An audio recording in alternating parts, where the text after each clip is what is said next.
IBD ఉండి pregnancy patients గురించి ఇప్పుడు మాట్లాడతానండి.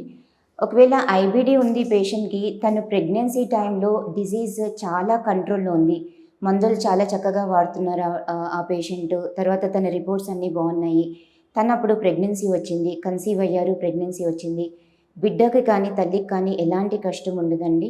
మామూలు ప్రెగ్నెంట్ లేడీస్ లాగానే బిడ్డ గానీ, తల్లికి కానీ అంత నార్మల్‌గా అయిపోతుంది. నార్మల్ డెలివరీస్ అవ్వడం, బిడ్డ ఆరోగ్యంగా పుట్టడం ఎలాంటి ప్రాబ్లమ్స్ ఉండదు. కానీ అన్‌ఫార్చునేట్‌గా ఒకవేళ ప్రెగ్నెంట్ లేడీ కన్సీవ్ అయ్యే టైంకి ఈ ఐబీడీ అన్నది చాలా యాక్టివ్‌గా ఉంది. అంటే డిసీజ్ తీవ్రత ఎక్కువగా ఉంది. అప్పుడు 1/3 రూల్ అన్నది ఫాలో అవుతారనమాట ఇలాంటి పేషెంట్స్.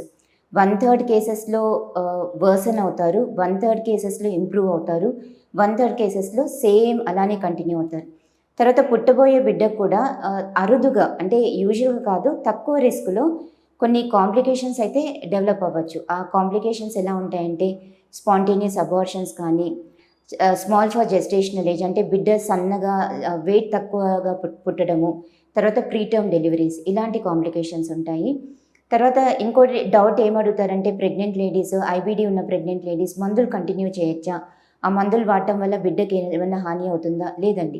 ఇప్పుడు మేము రాసిచ్చే మందులు ప్రెగ్నెంట్ లేడీస్‌లో కూడా సేఫ్. అవి ఎలాంటి తల్లికి కానీ, ప్రెగ్నెంట్ తల్లికి కానీ, బిడ్డకి కానీ ఎలాంటి నష్టం కానీ, హాని కానీ కలిగించవు. మీరు తీసుకునే అదే మందులు, అదే నాణ్యమైన మందులు మెడ్ ప్లస్ బ్రాండ్స్ పై సగం ధరకే.